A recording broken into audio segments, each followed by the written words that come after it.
আজকে আপনাদেরকে চমৎকার স্বাদের পুডিং বানিয়ে দেখাচ্ছি। যেহেতু এখন ফলের সিজন, বিভিন্ন ধরনের ফল হাতের কাছে পাওয়া যায়। সো এই ফল দিয়ে আপনি খুব সুন্দর, সুন্দর ডেজার্ট আইটেম তৈরি করে পরিবেশন করতে পারবেন। বা যেকোনো অনুষ্ঠানে, অকেশনে, বার্থডে পার্টিতে তৈরি করে যখন আপনি এটা সাজিয়ে রাখবেন, দেখতে এতটাই সুন্দর লাগবে যে কারো খাওয়ার আকর্ষণ বেড়ে যাবে। আর সেই সাথে ডাবের পুডিংটাও তৈরি করে দেখাচ্ছি, কারণ গরমের দিনে এই ধরনের ডেজার্ট খেতে খুবই ভালো লাগে। এর জন্য আমি এখানে তরল দুধ নিয়েছি 3 কাপ, দিয়ে দিচ্ছি সাদা এলাচ। এলাচগুলো অবশ্যই থেতে করে দিবেন, এতে করে দুধের মধ্যে এলাচের সুঘ্রাণ পাওয়া যায়, খেতে ভালো লাগে। চিনি দিয়েছি 6 টেবিল চামচ বা তার থেকে একটু বেশি হবে। মিষ্টি আসলে যে যার পছন্দ মতো কমিয়ে বা বাড়িয়ে অ্যাড করতে পারবেন।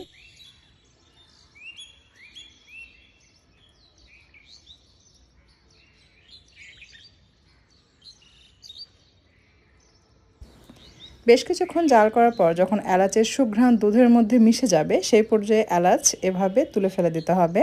খেয়াল রাখবেন দুধের মধ্যে যেন এলাচের বীজটা না থাকে। আর এই পর্যায়ে অ্যাড করে দিচ্ছি চায়না গ্রাস। এখানে চায়না গ্রাস রয়েছে 5 গ্রাম। আমি এটা আগে থেকে পানিতে ভিজিয়ে রেখেছিলাম। 10 গ্রাম চায়না গ্রাস আমি ভিজিয়ে রেখেছি, অর্ধেক অর্ধেক করেছি। আমি 5 গ্রাম দুধের সাথে মিক্স করলাম।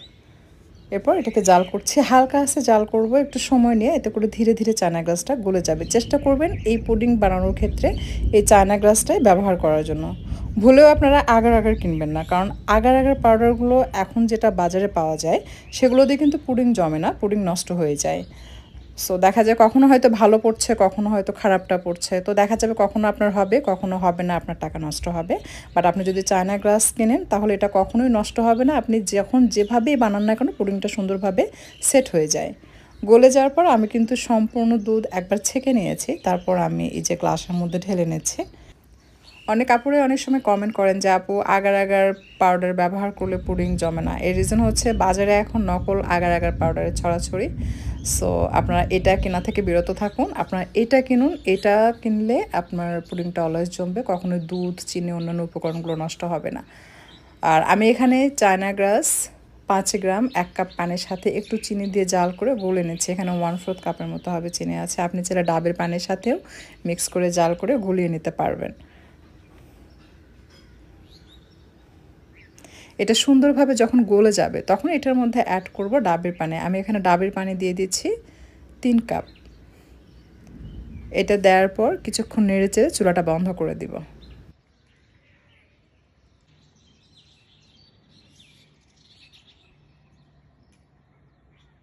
খুব ভালোভাবে পানির সাথে যখন এটা মিশে যাবে তখন এটাকে আবারও ছেঁকে নিব। এরপর যেটাতে আপনি সেট করতে চাইবেন সেই বাটিতে ঢেলে নেবেন। এই ডাবের পুডিংটা খুবই মজার হয় খেতে। আর এটা এতটাই টেস্টি, গরমের দিনে এতটাই মানে লোভনীয় যে বলার বাইরে আসলে। যে একবার খাবে সে কিন্তু বারবার এটাই বানিয়ে খাবে। ডাবের পানির চাইতে ডাবের পুডিংটাই বেশি মজা লাগে আমার কাছে খেতে। আমি জানি আপনারা যারা তৈরি করে খেয়েছেন আপনাদেরও অনেক বেশি পছন্দের হবে হয়তো। যারা কখনো বানাননি তারা কিন্তু চাইলে এটা বানাতে পারেন, খুব মজার খেতে। এটা এভাবে রেখে দিবেন, নড়াচড়া করবেন না, এভাবেই ঠান্ডা হয়ে গেলে সেট হয়ে যাবে। আর এর মাঝে দুধের যে পুডিং সেটা কিন্তু সেট হয়ে গিয়েছে দেখুন। আচ্ছা, এভাবেও কিন্তু এই পুডিং সার্ভ করা যায়, অর্থাৎ দুধের পুডিং। আর যদি মনে করেন না এটাকে একটু আরও আপডেট করতে চাচ্ছে, উপরে একটু ফলমূল দিয়ে সুন্দর করে ডেকোরেশন করে করতে চাচ্ছি, সেটাও করতে পারবেন। আর উপরে আমি দিয়ে দিয়েছি আপনার ডাবের পানি, যেটা জাল করলাম ওইটা, এতে করে এটা সুন্দরভাবে সেট হয়ে যাবে। আর এটা কালারটাও দেখতে অনেক বেশি সুন্দর লাগবে। আমি আম এবং ড্রাগন ফল দিয়ে এই ডেজার্টটা তৈরি করেছে। এই পুডিংগুলো দেখতে অনেক সুন্দর, প্রত্যেকটা পুডিংয়ের স্বাদ কিন্তু ডিফারেন্ট ডিফারেন্ট, কোনোটার সাথে কোনোটা ম্যাচ করবে না। এইটা এক ধরনের মনে হবে খেতে, ম্যাঙ্গো পুডিংটা আর এক ধরনের, আবার হচ্ছে ডাবের পুডিংটা আর এক ধরনের। তবে সবচেয়ে বেশি মজা কিন্তু ডাবের পুডিং।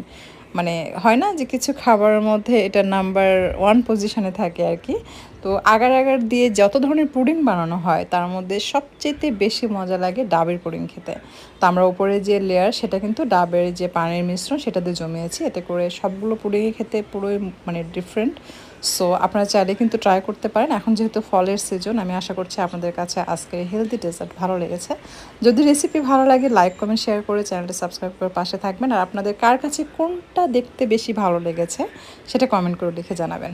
এতক্ষণ আমার রেসিপি দেখার জন্য আপনাদের সকলকে অসংখ্য ধন্যবাদ জানিয়ে আর আপনাদের সকলের সুস্বাস্থ্য কামনা করে বিদায় নিচ্ছে।